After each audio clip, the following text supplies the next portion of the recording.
give it up for the writer-director of this fine film, Michael Moore. Thank you. So before we get to tonight's film, I just want to go back for a second. You were, as many people know, elected the youngest school board member in the nation in Davison when you were 18 years old. And I know you've been asked this many times over the years, but after a movie like this powerful, I've got to ask again, will you ever consider taking your passion and running for office? Well, I don't know. I thought I would not do that again. I ran when I was 18, and I was the youngest elected official for anything because they just lowered the voting age to 18. So I ran mostly because I wanted to fire the principal and the assistant principal of the high school. And within a year, they were gone. So it was a dangerous lesson to learn at age 18 or 19 that if you get involved in politics, you get elected, and then you push for something for just a year, you could actually make something happen. So I learned that at 19, and it was a good lesson to learn. So In a world where Donald Trump is president, I think I know. I think Michael Moore can be president. I think that wall has been torn down, in which the prestige of the office has certainly gone out the So door. what you're saying is that what our grandparents told us, that anyone can grow up That's to right. be president of the United States, Yes, has not been proven true. I guess. Which means that either me or you or anyone in here could do it. That is a little scary when you stop and think about it a little bit, right? Yes, it's a good thing though. I hope you do consider running for office one day. And everybody knows you as a documentarian. I am not bringing this up to poke, but I just want to bring it up because I always like asking you this, and I've interviewed you before. You've made one fictional feature film, 1995's Canadian Bacon, which you wrote and directed with good old John Candy starring in it. Will you ever return to pure comedic fiction? Oh yeah, I've already, I've got something written. It's not a comedy though, it's a serious film. What does it have a title? Yes, but I can't talk about it. Okay. I need to kind of spring it on. You know, I have a way, in order for me to get my films made now, but it's been this way pretty much for most of my life, it's not an easy path for me. And, you know, it's difficult. I would say half of my films I've funded people from other countries have put the money up, studios in other countries, or Channel 4, or the BBC, or others have, you know, put up the money for what I've done. So it's a little more, I don't know, probably a little more scary, a little more dangerous for people who want to be involved in projects like this here in this country. So, yeah, so I don't know. But I've got a lot of things I want to still do. So, I would love to see you. Let me be honest though. Let me tell you that I and my crew, my wonderful producers are standing over there somewhere. There's Megan O'Hara over there, waving. And Mr. Carl Deal right there. We call him the Illinois George Lucas. And He's got a look. he does, right? When you say, yeah, we get through a lot of doors actually, because they think we brought George with us. But and our executive producer Basil Hamden is here somewhere. Where are you, Basil? Way over here.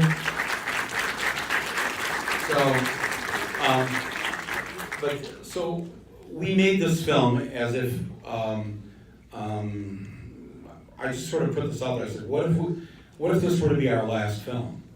Not out of choice, but because things get that bad to where, I mean, when he's talking about last week of pulling the license of NBC and then he thinks he has the power to do that, this is the way an autocrat thinks. And so none of us should just assume that the freedoms that we enjoy right now are going to be there next year or the year after that or the year after that. There's nothing that guarantees that.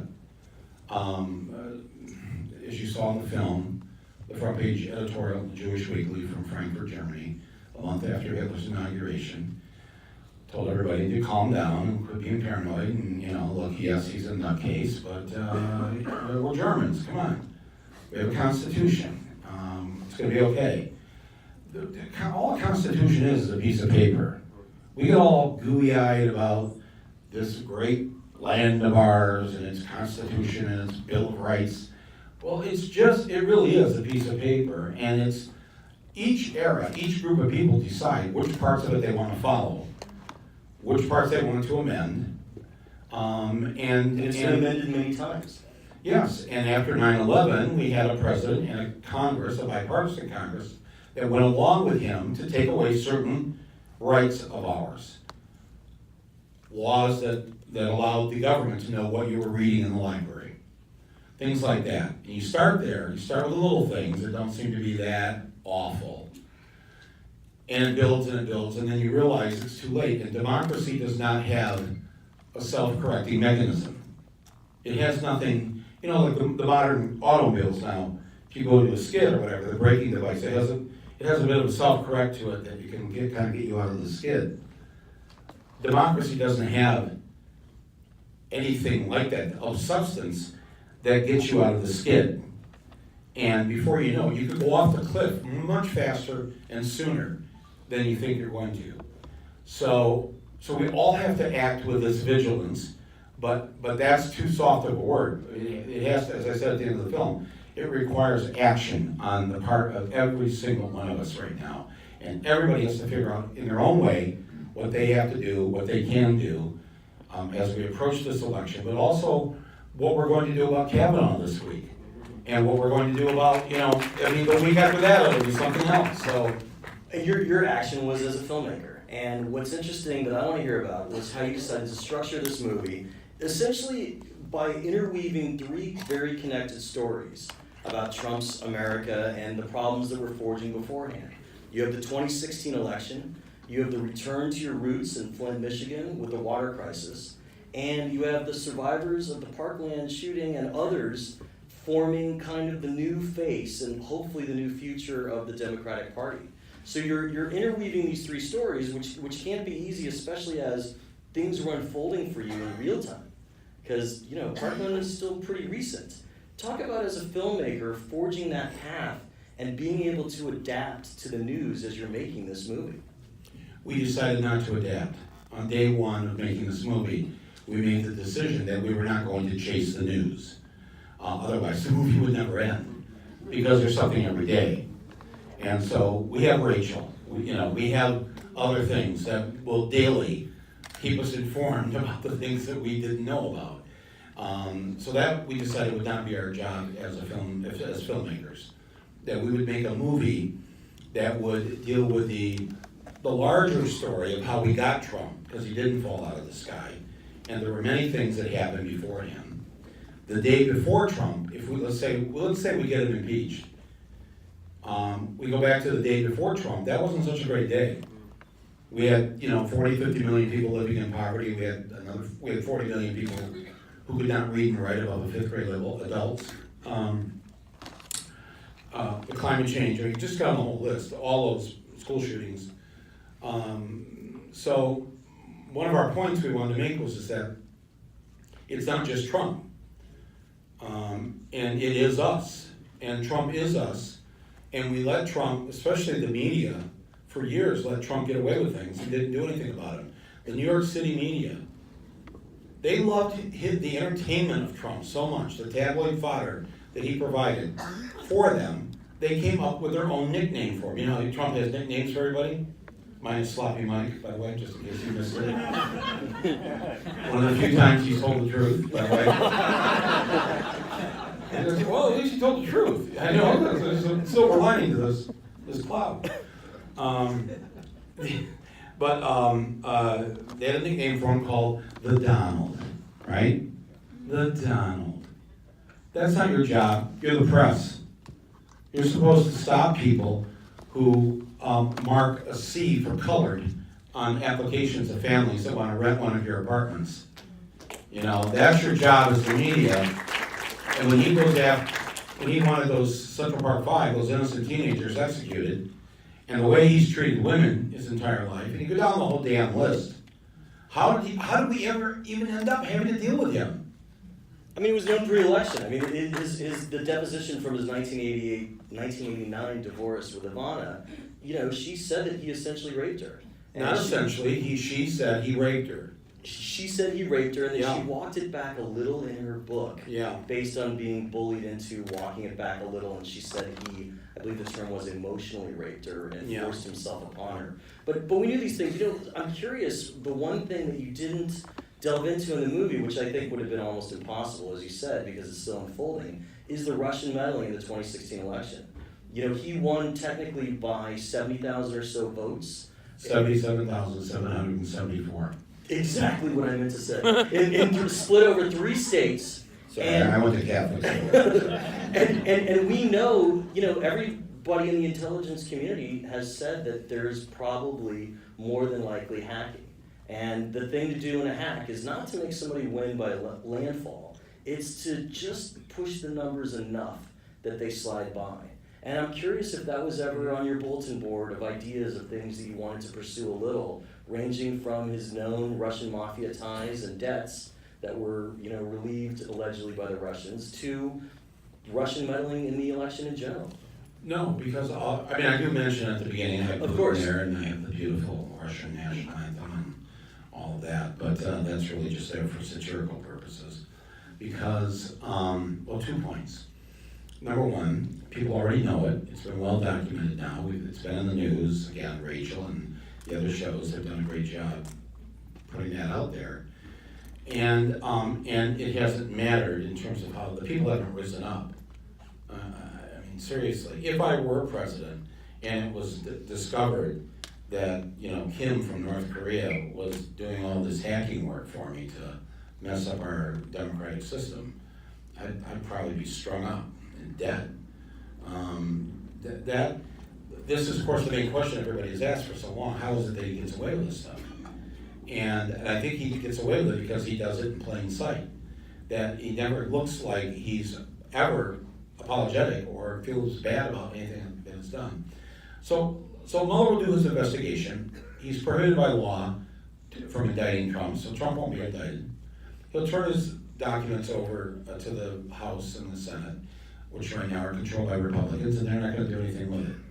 And that'll be the end of that. So all the hoping you've done about Robert Mueller and impeachment and all that isn't going to happen unless everybody in this theater decides to spend 1 or 2 weekends in October going to Elko, Nevada, or Reno, or Flagstaff. Or manning a call center, you know, taking robocalls, being a part of it. Yeah, Orange County, that's funny. That's true. Everyone here lives within about a half-hour to hour drive of a swing district. But you also live, 2 of the 3 states where where we have the best chance of getting a Democrat elected to the Senate, 2 of them border California. So there's 40 million of you. We only need a few thousand to go to Arizona and to Nevada during the month of October and the first weekend of November to knock on doors and be involved and do this. So if you're really upset about Trump and you really want to see something happen and possibly get him impeached, you have to make a commitment right now to give up a weekend and go do this work. Most people won't do that. They have lives. A lot of people work very long hours. They've got 2 jobs, got kids, soccer practice, the whole deal. So, I've tried to approach this just for myself, because I have all the things you have too that I need to do and want to do. And I just approach this as if I were in the French Resistance. That's how I think we have to structure our mindset about this now, that the tanks are 20 miles outside of Los Angeles. And, and we need to act. We need to act immediately. You're all in the French Resistance, and the kids can walk to soccer practice. You can't say, I'd like to go help you blow up that Nazi bridge, but, I gotta get the kids to soccer. Or, I'd love to go, blow up that German convoy that's coming in. But we have couples therapy at 2 this afternoon. I'm sorry, but Viva la resistance. Well, I'm just saying, for at least the next 6 weeks, yes, just get along with whoever you're in a relationship with. Put that in a box, deal with it in mid-November. But for right now, the kids walk to practice. You get along with your partner, and we all go to Nevada and Arizona or anywhere in the Central Valley where we can boot out some of these Republicans in California. I think you could participate in call banks from your own home, though, electronically. Yes, you can do that. So you can but do that you too. can also go. Have you ever been to Grass Valley? Nevada City? The foothills of the Sierras, it's beautiful up there. The California 1st Congressional District has got a wonderful woman running, Audrey Kinney, against the worst Republican in Congress that represents everything from that to Chico to the kind of eastern counties that go up to the Oregon border. Make a nice weekend out of it. That person you're in couples therapy with. Forget the therapy that week. Go out and get a nice B&B and, have a little... Have some wine and knock door to door. There's the American River there. There's the Russian River. They're right by each other. Well, riddle me this, because this is a serious question. A lot of Knock on some fucking doors. It's the only way we're gonna win. I'm serious. I'm sorry to keep coming back to this, but if we don't do this, I haven't talked a whole lot about. Please continue, sir. But no, well, it's just I want to get Steve Bannon to be in the movie. So I finally got him to agree to talk to me. He said, no cameras, let's talk, and then I'll decide if I'll be in your movie. So I spent 2 hours with him about 2 months ago. And it was an amazing 2 hours because he said some things that just set my brain on fire. And I asked him the question I asked at the beginning of the movie, how the fuck did you do this? How did you pull this off? I want to know. How did what is seemingly the dumbest person ever to run for president beat the smartest person ever to run for president? So just explain that one to me. How do you win the White House by losing by 3 million votes? Because that is evil genius. And he said to me, well, I have a very easy answer for you. We believe in the things we believe in, and we have the courage of our convictions, and we're fighters. And we go for the head wound, while your side of the political fence is having pillow fights.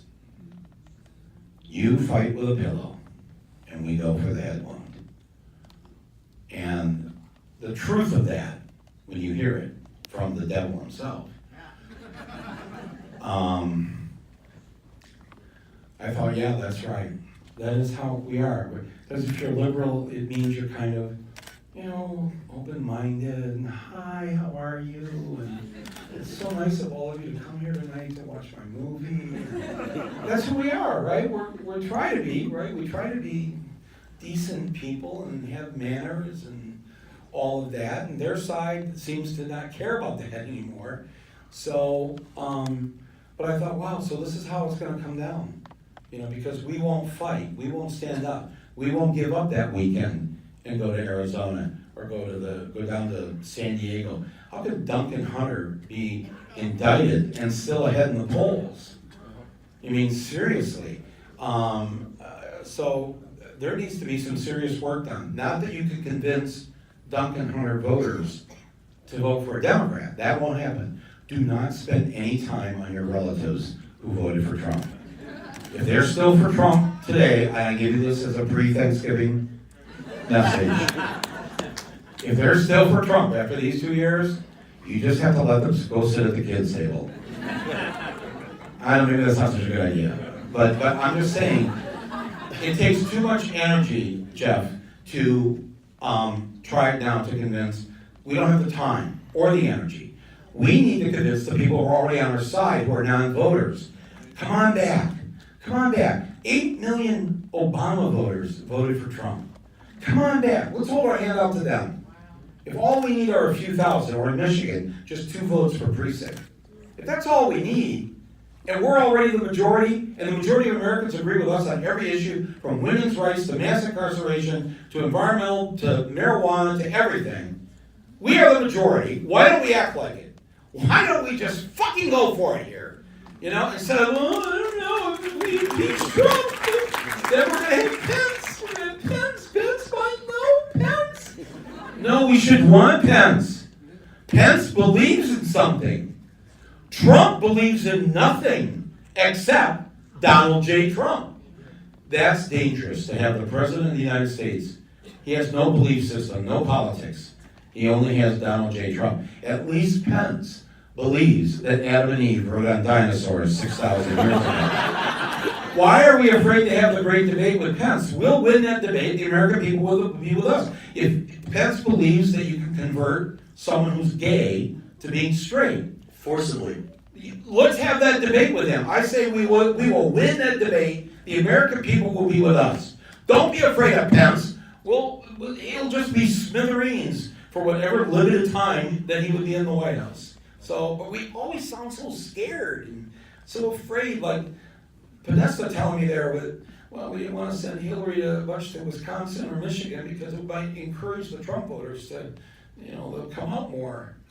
It's like you're afraid of your own candidate is going to lose the election if she appears.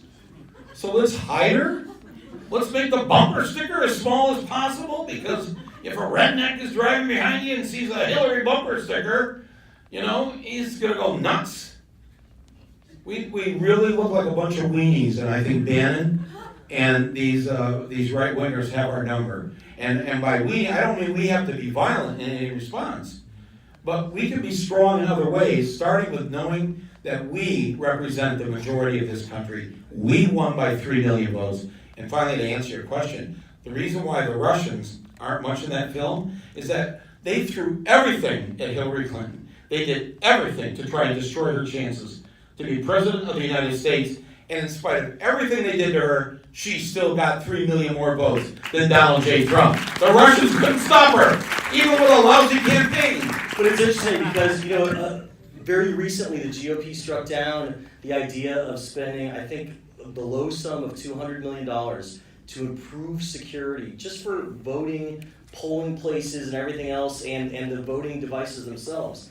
And there has essentially been no change to our electoral apparatus since 2016. So This year we're going to see the long lines again. We're going to see people that are not on the polls mysteriously. I'm sure you know the mayor of Los Angeles was mysteriously not on the poll this past June on primary day in California. So we're going to see a lot of quirks, and it does still worry me that for all the great hard work people are doing grassroots, there still could be a hack that makes it strangely close on that blue wave that everyone is statistically expecting. Well, we can't fix that by November 6th. You're right. So what are you proposing? I don't know. I think there should be light shined on the fact that our electoral apparatus, the most important part of our democracy, regardless of what party you're in, has been hacked, has been attacked. When we are back in power, or if we're ever back in power, this is one of the things we have to fix. Now, the Democratic Party does control California, so you could get rid of computerized voting in California like that, and go back to what they do in virtually every other democracy. We still have paper here too. You have paper ballots here? Yeah, we do. And how are they counted? They are counted electronically, of course, because that's how they're transmitted. You can't do that. They're scanned like those old SAT test type of things. You go to vote in your elementary school in the gymnasium. They've got all the voting booths set up, and then you vote on a paper ballot. This is how they do it in Canada. Number 2 pencil, and then 8 p.m. Is that when your polls close here? Yeah. Run it. Yeah, whatever time it is, it doesn't matter because we've already learned who's won back there. Sorry. But then you dump all the ballots out on the big tables in the middle of the gymnasium, and you start counting them. You open them up, and you see everybody. There's a poll watcher from each of the parties. Each of them. I sound like there's 5 political parties. Each of the 2 parties, and they watch the ballots go count, and then they count them, and it's all in the open. That's what they do in Canada. They know in Canada by 11 p.m. Who the next prime minister is on these, and this is the second largest landmass in the world of a country next to Russia, and they've got to bring those. They got to bring those ballots in on, I don't know, dog sleds, on the backs of baby seals. I don't know. They get all the ballots in from way up north, but eventually they get them counted within those 3 hours. They know who the prime minister is. I was at your premiere last night, and Alyssa Milano did a Q&A with you, and one of the things that you... How was the catering? It was good. That beer brisket was great. I got more compliments on the catering than any premiere I've ever done in Los Angeles. Hey, I want to Thank you, Liz and team over there. It was just incredible. Liz is always the best. Applause for catering. Yes.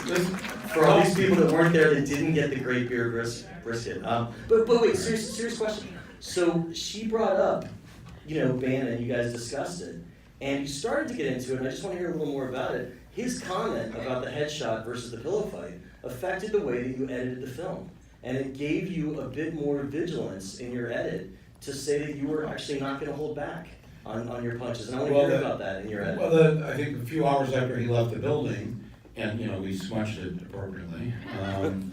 It's so funny, when he came in, he announced himself as the devil, and I was trying to explain to him that I think I want to hear from him. I want to understand him in the way that General Patton, wanted to understand Rommel. He knew the only way to beat Rommel was to read his books and respect the fact that Rommel was, kind of an evil genius. And I said, this is how I see this with you. I don't mean to offend you by calling you Rommel. I mean, if it worked, just get you to be in the film. I could play Rommel and you could play Patton. And he goes, no. I am Rommel. Don't take that away from me. So, I went through the film right away, and we immediately started. We put we call it the pillow fight filter on the editing machine, and went through line by line really to see how we were pulling our punch. And I think I mentioned last night there was one line we came to, and I said, "Hold, stop! Let's stop right there." And it said that in that section with the media men and the sexual predators from the Today Show and Charlie Rose and all that. And I said, what I used to say in the narration was, most of the major networks are run by men. And that's the way a liberal talks, because we don't like to be absolutes, and we're kind of, because there could be a woman, there might be a woman before it goes to DVD, and so we don't want to say it's all men, because and it's like, fuck it, they are all men.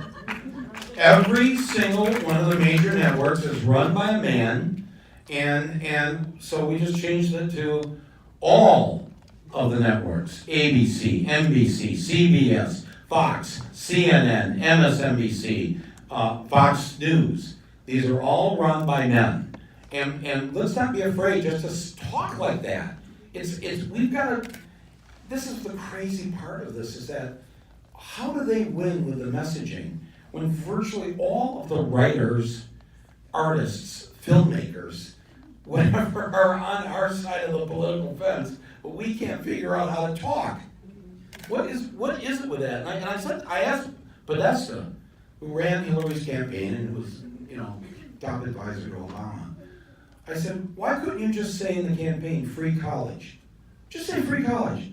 Well, she did say that community college would be free, but then you'd have to work for a few years after, and at a certain rate you would pay back. Stop! Just say free college! Well, we ran the numbers and we weren't sure if we could pay for it. It doesn't matter if you can pay for it! You're a politician. You just say free college. Then you figure it out later how you're going to pay for it. The same thing you do when you buy a house or a car or go to Target and buy shit you don't need. You put it on the card. We'll figure out later how to pay for it. Be an American, goddammit. We got to win some elections. Exactly. And that's a smart comment, because it's the same thing with his wall, which he can't afford either. So he's going to buy this wall. Doesn't matter! Right, he said it, and he can't afford it. He said Mexico would pay for it. Mexico said no. Of course.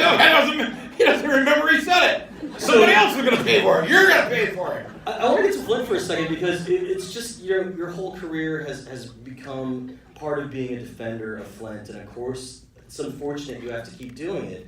But one of the most interesting things you brought up was the concept of emergency managers who have these autocratic powers. And what's so fascinating about the Flint water crisis is that a city that size to not have drinkable water is an emergency. So why didn't any of these emergency managers find a call to action to actually do something about it with these powers? That's what's so strange to me. Emergency manager, it's an Orwellian. Right. It's not. It's not a real thing, and, Clearly. but what it means is that when our governor, who took office about 4 years before Trump announced he was gonna run for president, decided to take away the democratic rights of the people in Detroit, Pontiac, and Flint, a couple other cities. And he removed their mayors and their city councils and put himself in charge of the city. And then appointed these managers who would answer only to him, not to the people of the city. So all of a sudden, the people are stripped of their democratic rights, stripped of their elected representative. Now, I'm not talking about, some kind of corruption here. Like in some states, the mayor of the state assemblyman ends up in prison. These mayors didn't do anything wrong. They were just the mayors of poor cities. And he saw that he could take advantage of that, and he removed them. Think about that. If you have an autocrat, you have somebody that believes in that, could get away with that. Well, Trump loved this when he heard this back in 2013, that the governor of Michigan just fucking took over these cities and appointed himself the head of the city and put a manager in charge. He actually came there and did a big thing to support the governor of Michigan. This is 2 years before he announced he was running for president. So we were getting kind of a coming attraction, a trailer of what Trump was like and what he believed in and what he might do to this country, even though nobody back then thought he was going to run for president. But I had this footage, and so, I was able to tell a longer story here of how Trump didn't, again, fall out of the sky, that this was years in the making. He and the right wing have been enabled by Democrats who've been afraid to take a stand. 29 Democratic senators gave Bush the power to go to war. They voted for the war. The New York Times have sent us to war, essentially, with their false stories by their reporter. And did a retraction years later. Yeah, well, a lot of it that did after thousands were dead. David Remnick, the editor of the New Yorker, ran an editorial in the New Yorker supporting the invasion. Nicholas Kristof, all these great liberals that you see that are supposed to be doing their job, fighting for us, staying on top of the bastards. They're all part of that same system, especially the liberals, or the ones who pretend to be liberals. And this this will only stop if those of us who are on the left side of the fence here make it stop and tell them we're not going to read this crap anymore, and we need media that's going to fight for us, not media that's just going to go along with the next war. It was just amazing when Trump ordered those missiles into Syria the first time he got to push a button and have a one-day military encounter. And that night on MSNBC, Brian Williams was waxing poetic about it, and he starts to quote Leonard Cohen as they're live showing the firing of the missiles off the ship, and the Leonard Cohen song about help me out, the beauty of your weapons. Anybody know what Leonard Cohen fans? Anybody from Montreal here? You know what I'm talking about. And Fareed Zakaria, the next day, and Van Jones both saying, I think Donald Trump became president last night. And I'm like, shut the fuck up. Don't ever say that. And don't ever, anytime Trump says we gotta go to war, you immediately have to know it's a lie. Don't believe it. You have to just start right out of the box. That you are guilty until proven innocent if you're Donald J. Trump. And you're not to believe anything he says, because my biggest fear, frankly, is the Reichstag fire.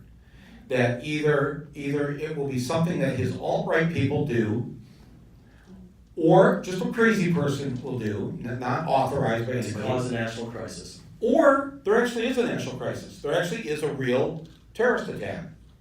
And he will use that moment to take away, or try to take away, more of our constitutional rights, to lock down the country, to declare martial law. In the way that you all probably have figured out if there was a fire in your house tonight, the fastest way to get out, right? We've all sort of had that thought in our head. What would I do if there were a fire? Or just here, what if there were an earthquake, right? He's already figured out what he wants to do. And each of us should figure out what are we going to do when that moment happens. And please, do not tell people a year or two from now when it happens, damn, I was at the Landmark. And Michael Moore sat there, and he had 3 bottles of water, all plastic bottles, by the way. They'll be recycled. And he told us, and so you just go back to your first question, you told us that Trump was gonna win. And he was gonna win Michigan and Pennsylvania and Wisconsin. Well, I don't get any pleasure out of this, but I am tired. I am tired of making these movies. I'm tired of knocking my head against the wall. I get very little gratification out of it. And so I've come back and I've asked my friends, who produced Sicko and was nominated for an Oscar, and one who produced Fahrenheit 9/11, and they both worked on Bowling for Columbine. Let's get the band back together for all these films, and let's make this movie, and let's make it as if it may be our last movie. What's the fix for Flint? If this was California, the only thing that I would think of people would do is try and do a ballot measure to vote for the money to be allocated to Flint to fix it. GM, as you chronicle in the movie, got clean water back to their plants because the Flint River was destroying their machinery. Is it just the Army Corps of Engineers to dig up the pipeline and to put in a new pipeline? Well, they got a grant now, and they're digging up some of the main pipelines that are out in the street. But they're leaving the pipelines that go from the main pipeline in the street into the house. So those are all corroded, those are all toxic. And they're back on the Lake Huron water now, but it's just coming through toxic pipes. So they've got all the crap. And then we would have to go house by house, right? Not only house by house, you have to replace the pipe that goes to the house. Then all the internal plumbing in the house has to be replaced. And on top of that, most people I know, in these 4 years of this poisoning, they're on at least their second washing machine because the water corrodes everything and ruins the washing machine. And some people I know are on their third dishwasher because the mechanisms are there, get corroded and get ruined, and then it's just all more toxins coming into your dishes, and it's a catastrophe on such an enormous level. It has to be declared a national disaster and get Yes. proper funding, or it'll never happen, right? It'll never happen. And like the woman says in the film, if they can get away with it here, don't think they can't get away with it where you live. But remember, as long as you don't live in a black area, or a poor area, or a brown area, you're going to be safe for a little while longer. But we're going to try this out on these people first and see if we can get away with it. And that's what the Pentagon did, deciding that went on for 10 nights. 10 nights it went on. The bombing of Flint, firing missiles, dropping bombs on buildings, firing rocket-propelled grenade launchers. As a military exercise that the citizens were not made aware of. They were not told of this in advance. They freaked out the first night, thinking that it was some kind of terrorist attack. And people say, how come we didn't know about this? This went on for 10 days in an American city of over 100,000 people. Well, here's my theory why you never heard about it, and how fucking sad it is that you have to learn anything from a person who has a high school education and too many ball caps. That is not the way you should get your news. There's supposed to be a news media that does its job. And back in the day, in Detroit, anybody here that grew up there? Chicago. It's across the lake, I think. We had in Detroit an NBC News Bureau, full-time, ABC News Bureau, CBS News Bureau, New York Times News Bureau, Wall Street Journal News Bureau. I think for a while we had an LA Times News Bureau because that was the capital of where cars were. And it's all gone. There are no news bureaus in Detroit. They have stringers and freelancers. But back in the day, if you had 7 news bureaus, do you think they could have bombed a city 45 minutes north of Detroit for 10 days and 10 nights and nobody hear about it? There would have been a story. You would have heard about it. You're not hearing about stuff now because the media has been bought up by a few large conglomerates. They fired, 75% of the people, and they did away with having, look at, I think ABC, I read, they have their bureau in London covers Europe, Africa, and the Middle East. And the one that's in either Tokyo or Beijing covers Asia and Australia, which is like Asia because it begins with an A. Oh, but my point is, the more you dumb down the population, wreck their schools, close their libraries, and then make sure they don't get the news, a more ignorant population will eventually vote for a Donald J. Trump. An educated population is going to be much more, they're going to ask questions, they're going to demand answers, and they're going to be critical thinkers. Sorry, I didn't mean to. No, keep going. I just had a thought, because I want to tell you something about those Parkland kids and why they're so good and so cool. And the tragedy that they've been through, and the PTSD that they're still suffering. And I met with the principal, we met with the superintendent of schools in Broward County. I said, what do you think, how are these kids they're so articulate, they're so, man, they've organized a political campaign, they organized the largest demonstration in the history of Washington, D.C. How'd they do this? He said, speech and or debate is mandatory in our schools. We have not cut the arts. Our libraries are stock full of all the latest books.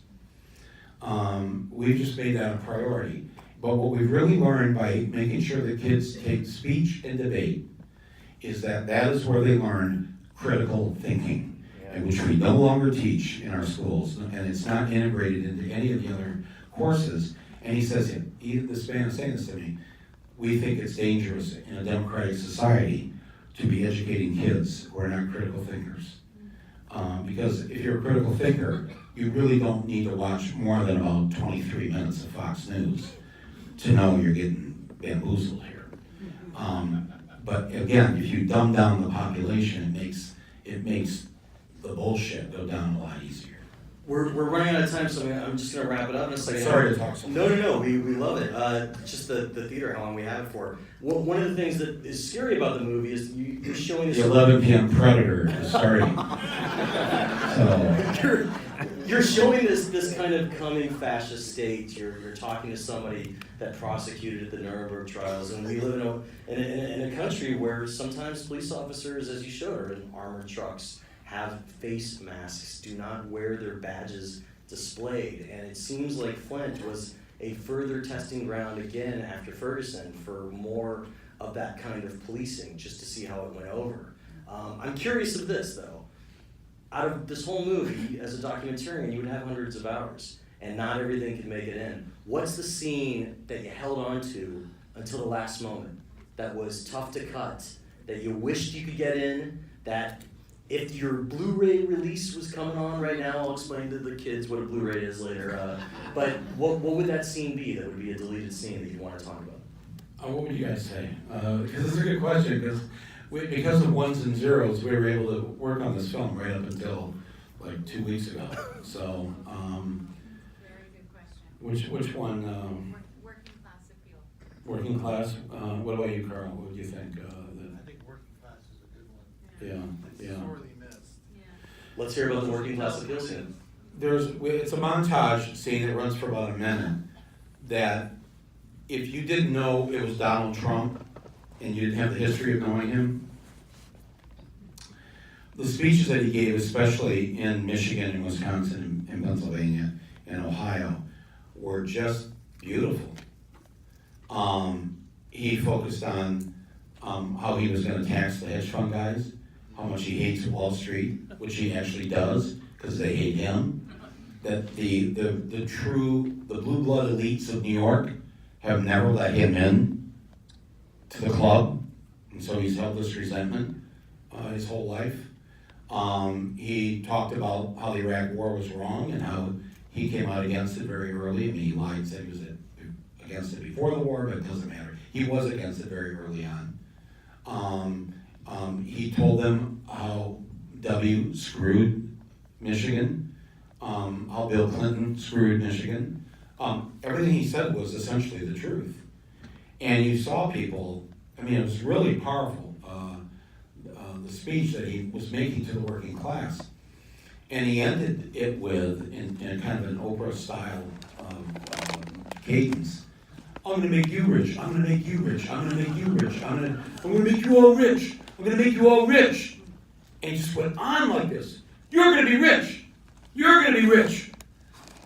And it was like, you saw the power of that. You've seen it on, when you watch the evangelicals on television, but it works on all of us as human beings. Like oh, here's a honestly now, how am I looking tonight? How do you think how do I look? You look healthy. Healthy? Yeah. Oh, thank you. Well, do you agree with that? Oh, yeah? I'm looking a little better, maybe? Yeah? Yeah, thank you. Good energy. Okay, if a few more people tell me that, even though I know it's bullshit, whatever that endorphinal rush I start to get, I start to go, oh my God, you just feel better. If anybody stops you at work or in the middle of the day or whatever and says, God, you look really good today. You look like you got some life in you. And fuck if it's true, who knows? But it feels better. And I'm telling you, when you have suffered in the state of Michigan and Wisconsin and Ohio, and you have somebody who is rich coming and saying, I'm going to be a traitor to my class, and I'm going to fight for you. I hate these same motherfuckers that you hate, and I'm going to go after them, and what I get from them, I'm going to give to you. And it doesn't matter if it's a lie. When you're hurting, you can't distinguish clearly what's going on. He took advantage of that. And he's a great performance artist. And I mean, how many people here watch Donald Trump on The Apprentice every week every week? How many hands? 1, 2, 3, 4, 5. It's a bunch that won't admit it, but all right. All right, so I got about 11 of you. And me. But most people, people loved him. Between the Hudson River and Interstate 5, he was a beloved TV character. And they had to, if you've read how they had to really work with him on that "you're fired" thing, because first of all, he probably had never said it. CEOs or people that rich, never fire anybody. They have henchmen do it. They hire the HR people, or they bring in George Clooney from up in the sky, and I mean that's how they get rid of you. He's never said you're fired.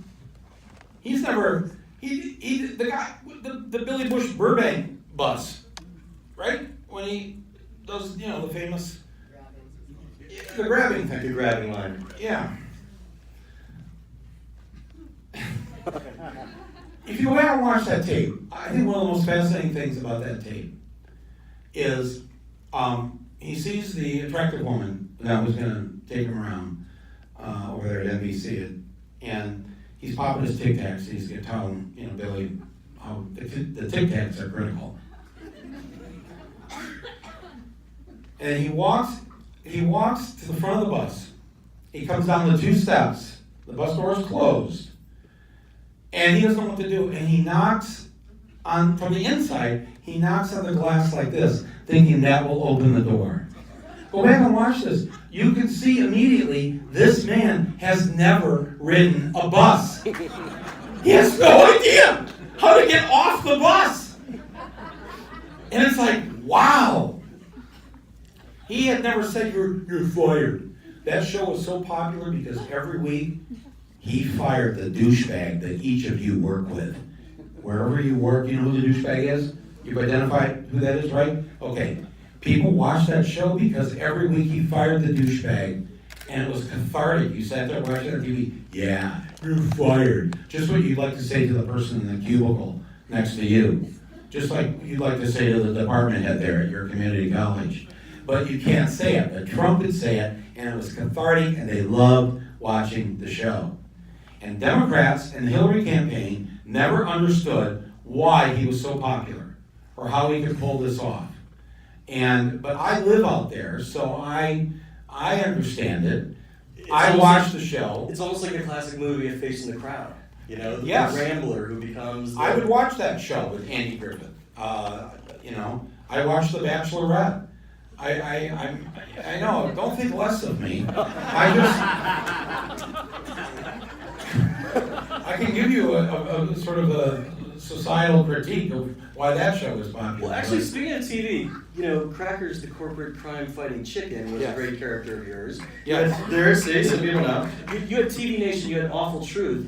You know, there's so much for you to do. Will you ever consider returning to TV in the streaming age where you should end up with a whole slew of shows? Because the news never ends. So you don't know, you just asked that question randomly. I'm asking this question randomly Oh, and wow. hopefully. All right, well, because it hasn't been made public yet, but it will be in the next couple of weeks. I'm bringing TV Nation back to Yes. weekly television. I'm bringing the corporate crime fighting chicken back with me.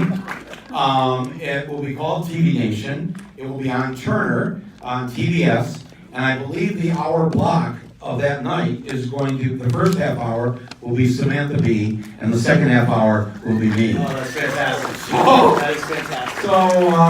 So after the run of this movie is over, you can tune in to what we're planning to do every week. Well, look, I really admire your passion, and we live in a world where people sometimes are without hope and they feel like they want to give up.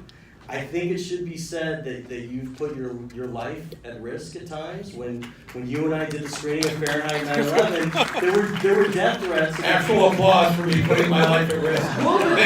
Let's, you know, Yes, die for us, Mike.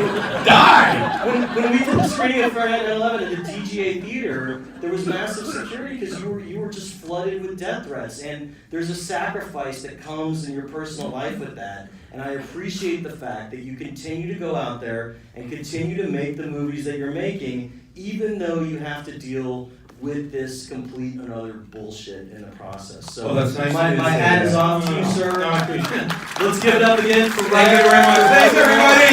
Tell people to go see this movie, okay? Thank you.